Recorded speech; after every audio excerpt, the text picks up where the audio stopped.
Hi everyone. These are some stereochemical examples of molecules that have multiple centers. Each of these two examples, CH3OH, methanol, and C2H4, ethene, have two centers. Let's get rolling. My first step is to do the Lewis diagram for the molecule. If I have enough experience, if my confidence is up, I might be able to skip forward. However, if I feel like I need to be methodical and slow down, that's okay. I'm going to start with the Lewis diagram.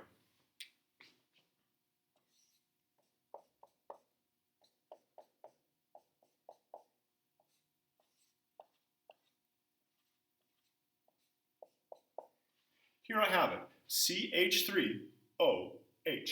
Again, notice how the formula has a relationship to the structure. CH3, CH3, then O, then H. It's easy to overlook the lone pairs. However, I need to be careful. Hydrogen and carbon don't have lone pairs, but the oxygen has two lone pairs. I have the Lewis diagram for this molecule. In order to move towards the stereochemistry of it, I need to find the central atoms. A central atom is one between two others, something that's attached to two other things. The carbon here is between a whole bunch of stuff. It is a central atom. However, the oxygen is in between the carbon and the hydrogen. It is also a central atom. So I need to think about each of them individually and apply this table twice. The carbon has no lone pairs. I don't see them on my diagram, or I might just remember carbon has no lone pairs. And here we have four single bonds, four bond locations. 0 lone pairs and 4 bond locations is tetrahedral. I'm going to have a tetrahedral shape around this carbon. What about the oxygen? The oxygen has 2 lone pairs and 2 single bonds. 2 lone pairs, 2 bond locations. 2 lone pairs and 2 bond locations is a V shape. I'm going to have a tetrahedral shape around the carbon attached to a V shape around the oxygen. It's going to look like this.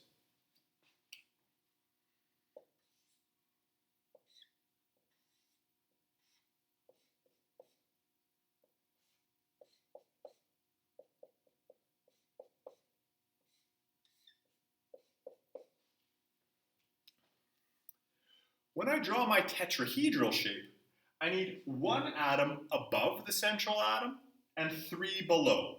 And then I need 2 solid lines, a dotted line, and a wedge-shaped line. The orientation of the bonds themselves doesn't matter which one is which. However, 1 above and 3 below is the main thing about tetrahedral. And then I have 2 solid lines, 1 dotted line, 1 wedge-shaped. When I have to draw 2 shapes together, I personally find it a lot easier if the connection between the 2 central atoms is a solid line. I didn't have to have a solid line here. I could have rearranged the bonding pattern that I had, but it's just a lot easier to have a solid line linking the 2 central atoms whenever possible. And now I have a V. I could have had this oxygen going to the left. I have it going to the right. That's okay. I could have had this turned around and reoriented. However, most students I find it the easiest to have the V coming off of the top. 2 central atoms, so I had to think about this table twice and be a little bit careful with my drawing. Here's another example, C2H4, which has the name ethene. Let's draw the Lewis diagram first.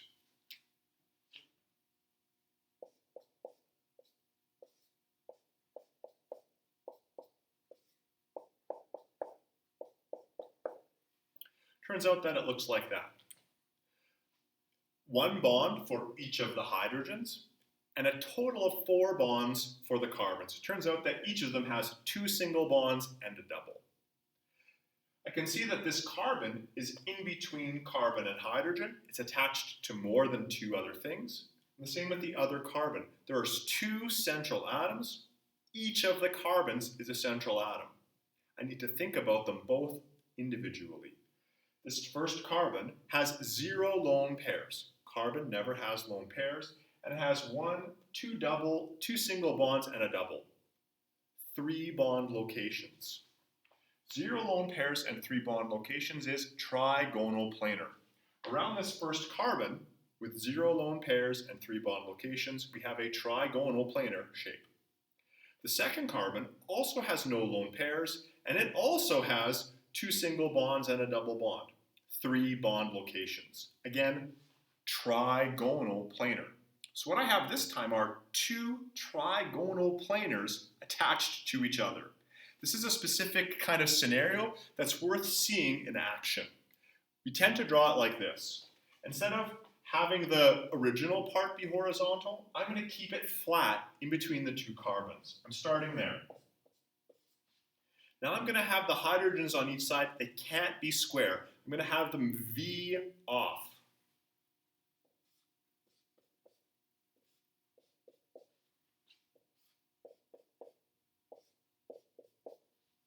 I have 2 trigonal planar shapes attached to each other. It looks like this. It's the molecule ethene. When we have molecules where an atom is in between 2 other things, that's a central atom. But this carbon's also between some other stuff. There might be 2 central atoms. Every once in a while we might see 3. It's quite rare. We need to identify the central atoms and apply this table for each of them. The drawing can be quite tricky. We need to really take our time and do our best. There are certain hallmarks of each shape. We might not feel confident in our drawing. We just need to do our best and persevere. And with time, it will all come together. And I hope that helps.